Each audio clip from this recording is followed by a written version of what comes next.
É com satisfação que o CA de História está dando continuidade à programação de greve e hoje a gente tem a conferência intitulada Literatura de Autoria Feminina, Perspectivas, com as palestrantes Fernanda Cardoso e Graciele de Lima.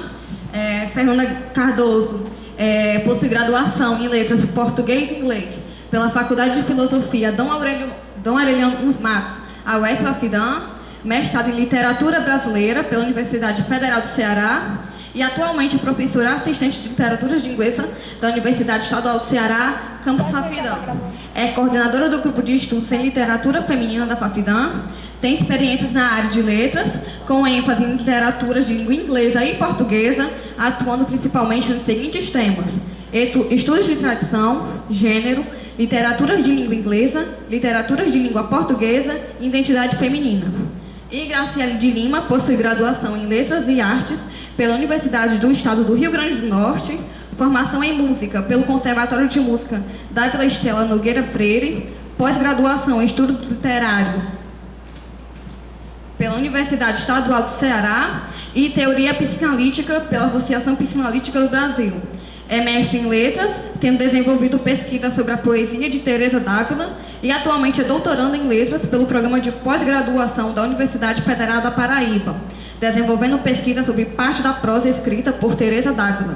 Foi professora da Universidade Estadual do Ceará, com experiência na área de letras, ênfase em literatura brasileira.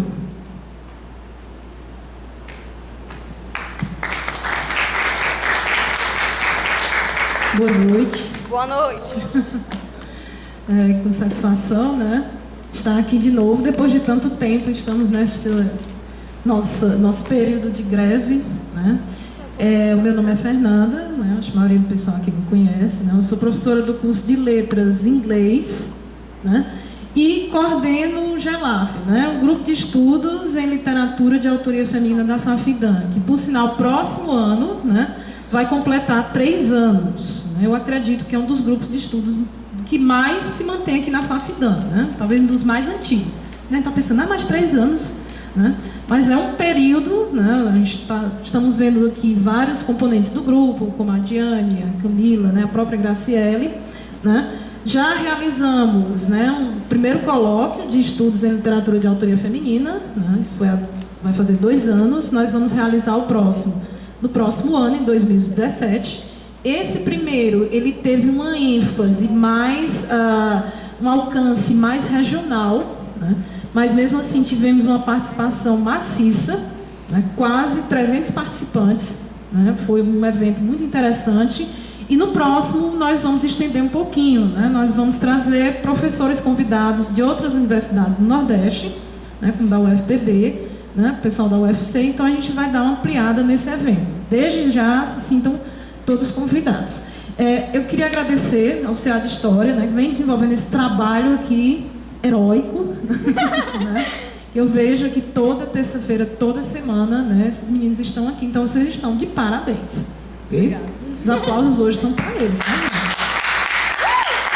Né? Bem, quando eles me convidaram, né, para falar sobre literatura de autoria feminina, né, muitas vezes essas pessoas perguntam: o que é isso? Né? Como é isso? É literatura feminina? Né? É escrita feminina? A gente vai falar um pouco sobre as diferenciações de termos. Né?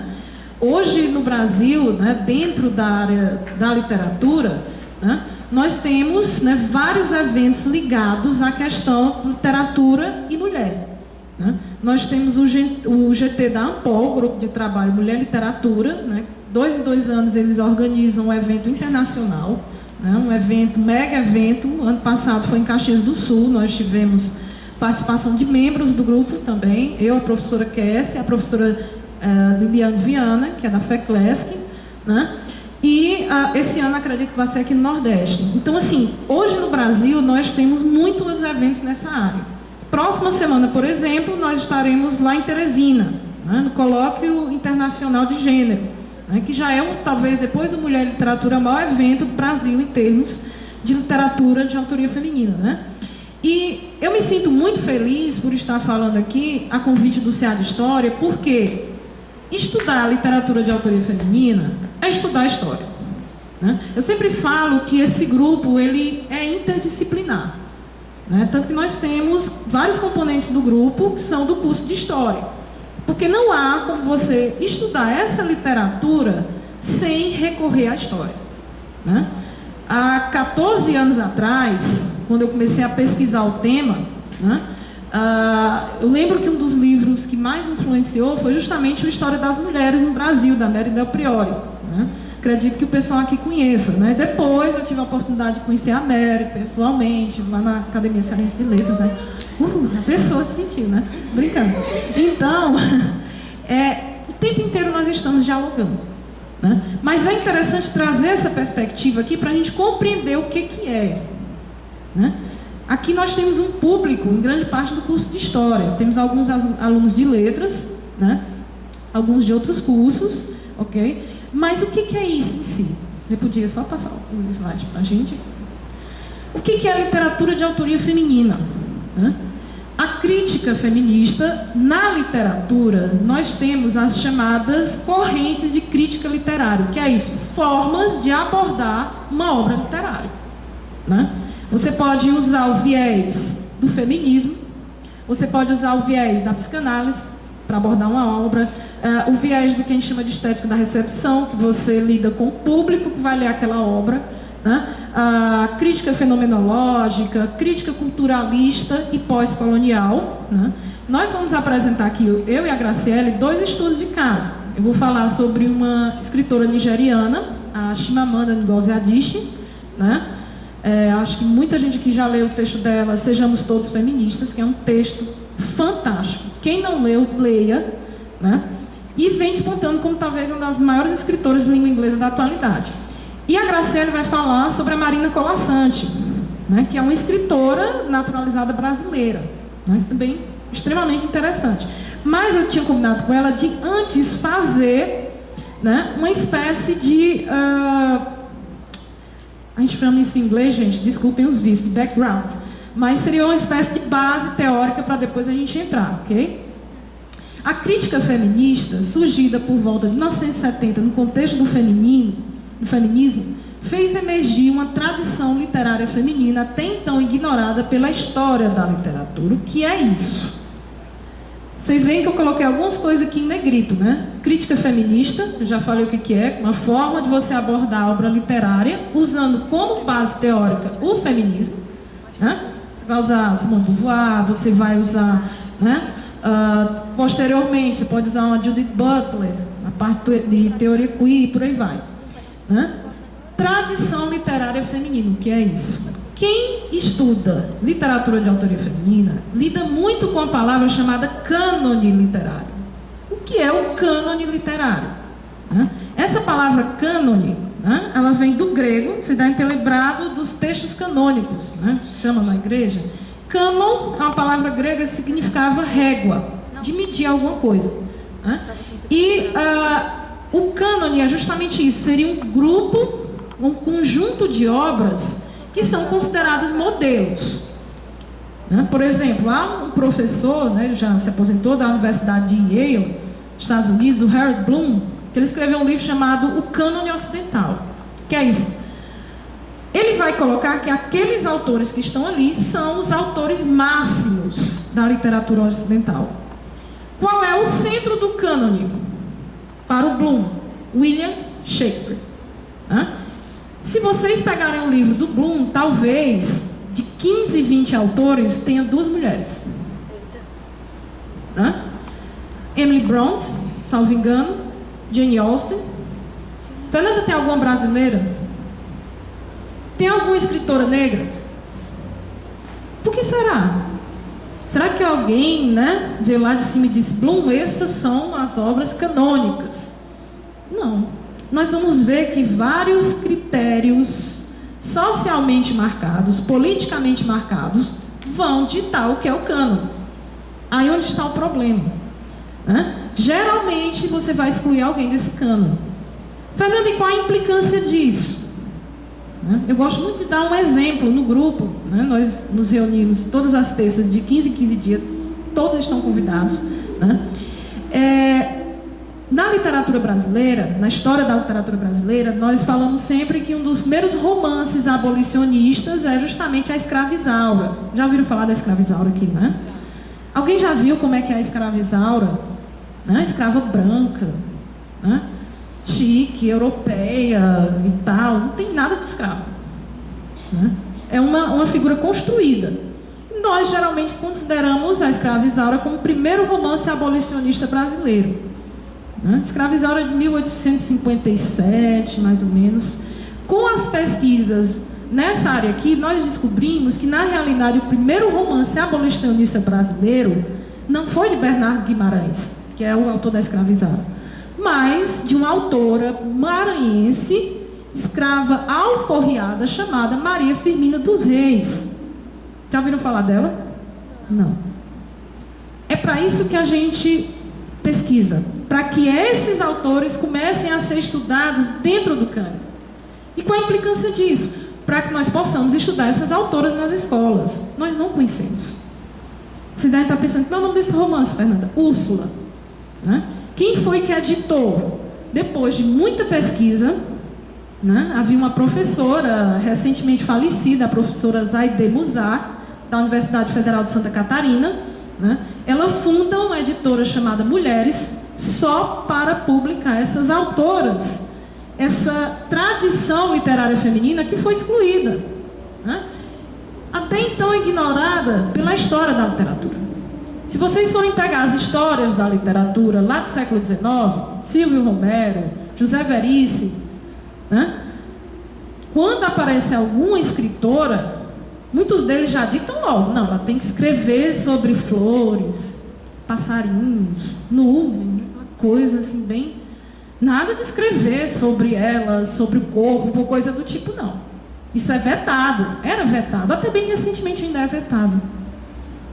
Alguém que já ouviu falar de Hilda Hilst? Né? Hilda Hilst sofreu muito preconceito, por conta do que ela escrevia. Né? Esses dias até eu fiz um postzinho no Facebook, né, que a Hilda Hilst era chamada de obscena. Aí ela dizia assim, obsceno? Obsceno para mim é a fome, é a miséria. Né? Ninguém sabe o que é obsceno. A nossa época é obscena, porque cultiva esses valores negativos. Né? Então, tomando como elemento norteador a bandeira do feminismo e, portanto, a ótica da alteridade da diferença, né? Duas palavras fundamentais, aí a gente dialoga muito com Jacques Derrida, né? Muitos historiadores literários, pode colocar aqui, começaram a resgatar e a reinterpretar a produção literária de autoria feminina, numa atitude de historicização que se constituiu como resistência à ideologia que historicamente vinha regulando o saber sobre a literatura. Ou seja, né, um dos focos principais de quem estuda essa literatura é resgatar essas autoras. Resgatar de quê, Fernando? Do esquecimento. E esse esquecimento...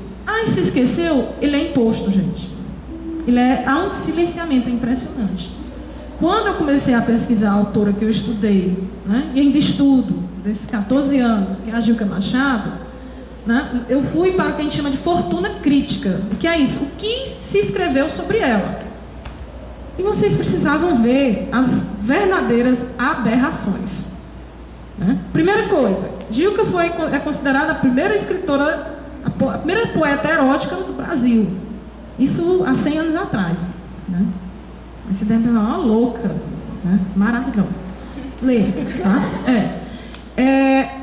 E em 1916, as mulheres nem voltavam no Brasil. Né? E Gilca dizia que sentia pelos no vento, era a volúpia que passava e tal. Aí vocês imaginam, né? Aí ela sofreu tanto preconceito que os filhos dela, muitas vezes, eram insultados quando iam para a escola. Né? E ficava a crítica literária, grandes críticos como o Humberto de Campos, né? O Nestor Vitor. Né? Eles talvez não sejam tão conhecidos de vocês, porque eles são dentro da crítica literária. Mas, tipo, dizendo, olha, gente, ela é assim na escrita, mas na vida pessoal ela é uma senhora respeitável e tal. Aí ficava esse embate, né, entre vida e obra. Né? Isso causou problema para muita gente. Ok? Então, essa questão desse resgate, quando você traz... Eu me lembro quando eu pesquisei Gilca há 15 anos, 14 anos atrás, muita gente não sabia que era Gilca Machado. Né? Só meu orientador, meu ex-orientador, o Sânzio, que tive sorte de ser orientada pelo professor Sânzio de Azevedo na UFC, que é um verdadeiro historiador da literatura, né? E ele realmente cresceu os olhos para a pesquisa e disse, nossa, vamos atrás. Hoje em dia, Gilca já aparece em vários livros de história da literatura brasileira. Muita gente lê a Gilca hoje, mas é graças a esse trabalho de resgate e de reinterpretar. Né? Porque muitas vezes uma escritora é taxada, não, ela é assim, não leia. Não vai ler não, isso aí faz mal para a moral, tal, aquela coisa toda. Discursos por cima de discursos. Né? E o pesquisador ele tem que realmente tirar, né, uma série de entulho que fica recobrindo a obra desse escritor. Mas é para isso que a gente está aqui, né? Para pensar.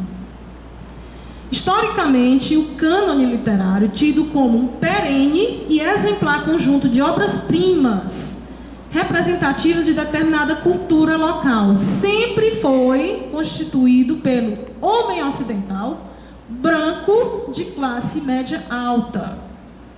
Em inglês, a gente tem uma espécie de simbologia para isso aí, a gente chama de WASP.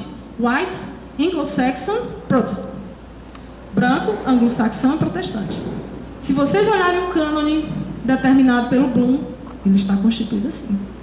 E fecha nisso. Fernanda, e as escritoras afro... Não. E as latino-americanas? Clarice Lispector. Clarice agora está ganhando a tradução de toda a sua obra para o inglês. Se chegarem lá na Livraria Cultura em Fortaleza, está lá. Né? Por que, Fernanda? Porque um americano resolveu escrever a biografia dela. Vocês sabem como é que ele trata a Clarice na biografia? Como se fosse uma esquizofrênica. Ou seja, se uma mulher ela é genial, ela é louca.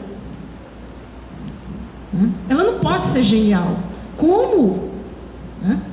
E esse rapaz, né, o Benjamin Moser, né, ele vem divulgando essa imagem da Clarice. A Clarice não tinha nada disso, ela era genial mesmo.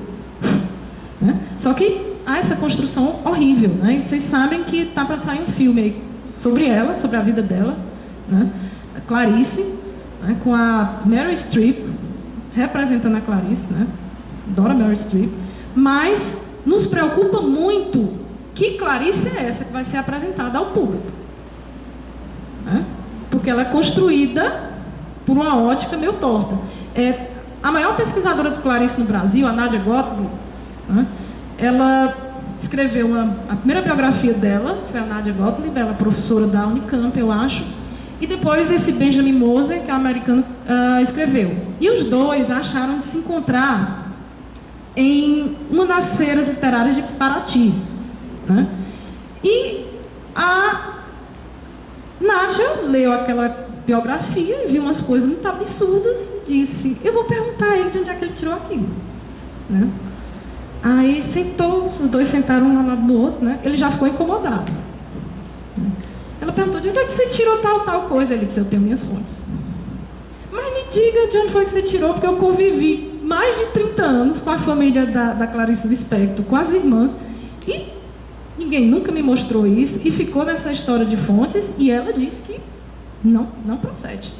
Então, constrói-se essa imagem, regulado por uma ideologia que exclui os escritos das mulheres, das etnias não brancas, das chamadas minorias sexuais, dos segmentos sociais menos favorecidos, etc. Alguém aqui já ouviu falar de Carolina de Jesus? Quarto de Despejo? Foi traduzido agora para o inglês.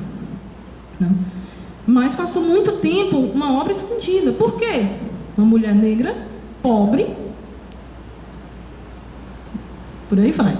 No Brasil, como no exterior, a literatura de autoria feminina, de até bem pouco tempo atrás, não existia efetivamente, isto é, não aparecia no cânone tradicional. Ou seja, efetivamente o que seria esse cânone? Os currículos escolares, os currículos acadêmicos. Nós estamos vivendo no curso de letras um drama atualmente, principalmente os cursos de letras cearenses. Né?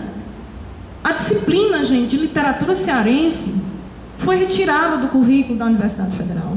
Ela ainda consta aqui no nosso curso de letras, mas, salvo engano, acho que ela é optativa, né? E na UES. Quer dizer, se não se estuda literatura cearense no Ceará, vai estudar onde? Para vocês verem o problema que se cria. Por quê? Muitas vezes é considerada uma literatura menor.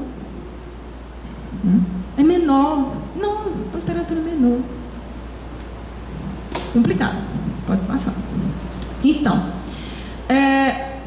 eu quis só fazer essa entrada rapidamente, né, para falar sobre o que é literatura feminina, porque eu vou falar um pouco sobre esse artigo, né, que a gente está para publicar, tanto eu quanto o artigo que a Graciele vai falar sobre, num livro que é o Diálogos Temáticos.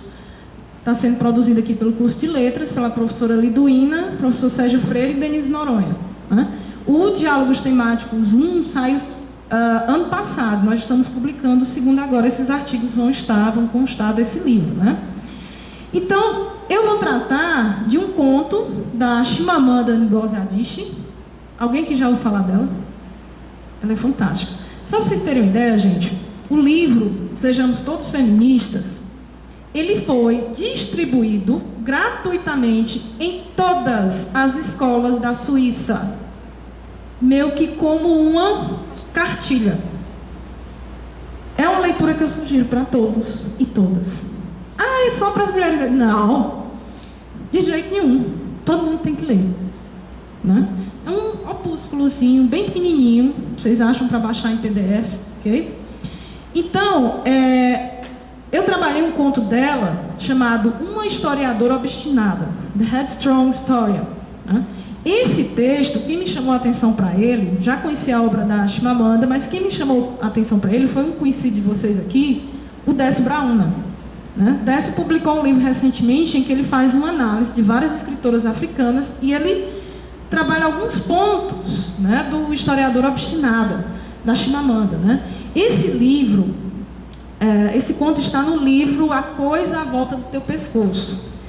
Não saiu tradução brasileira dele, mas saiu uma portuguesa e o Décio doou para a biblioteca. Então está lá na biblioteca, se vocês quiserem dar uma lida, né, para o curso de História, assim, fértil pra caramba, discussões. Então, Chimamanda, né, nasceu, né, em Enugu, na Nigéria, em 1977, então ela é muito jovem, fazer 40 anos, né, da nova leva de escritoras em língua inglesa, mas cresceu na cidade universitária de Nsukka, onde se situa a Universidade da Nigéria. Salvo engano, ela é filha de um ex-professor dessa universidade. Quando completou 19 anos, deixou a Nigéria e se mudou para os Estados Unidos. Depois de estudar na Universidade Drexel, na Filadélfia, Chimamanda se transferiu para a Universidade de Connecticut. É hoje reconhecida como uma das mais importantes escritoras de língua inglesa da atualidade. Somente, né? Recebeu vários prêmios, né? Pulitzer e tal. Principais obras: Hibisco Roxo, 2003, Sejamos Todos Feministas, 2009, e Americana, de 2013. Né? Pode passar.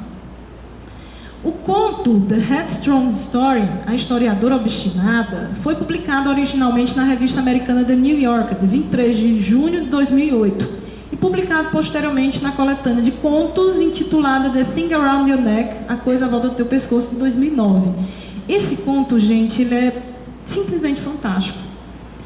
Há momentos em que eu lembro muito de um escritor africano, moçambicano, né? Eu gosto muito dele, que é o Mia Couto, né? Essas pérolas de escrita dessas escritoras e escritores africanos, né?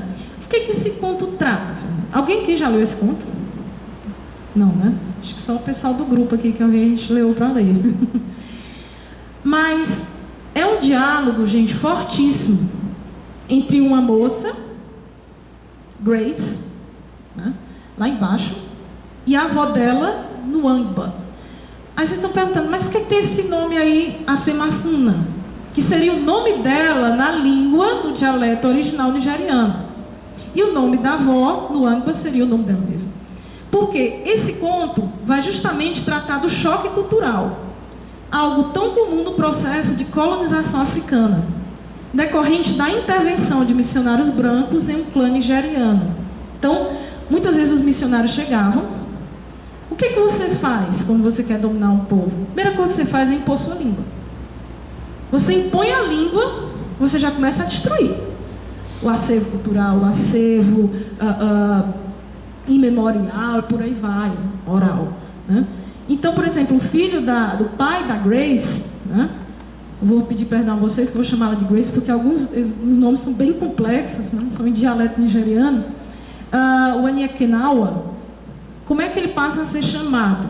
Porque ele vai estudar numa escola. A primeira coisa que os missionários fazem é: o seu nome vai ser Michael. Esquece esse nome aí. Esse nome indizível, né? Impronunciável. E ele vai criando um processo de identificação. É como se ele se desidentificasse como nigeriano e começasse a assumir uma personalidade europeia. Então, há uma colonização. E nós vamos já falar sobre o conceito de dupla colonização, né? Aqui eu trabalho muito com a crítica feminista e com a crítica chamada pós-colonial, né? A teoria pós-colonial, que justamente vai tratar, né, dessas obras, dessas culturas que foram colônias, né? Por exemplo, a literatura indiana. Mas Fernanda, não permaneceu? Claro que não. Durante muito tempo a Índia foi colônia da Inglaterra e impôs-se ali o inglês, né? E aí, quando acabou essa colonização, acabou é ótimo. Eu era o quê? Indiana, inglesa. Você está meio que não entra em lugar, né?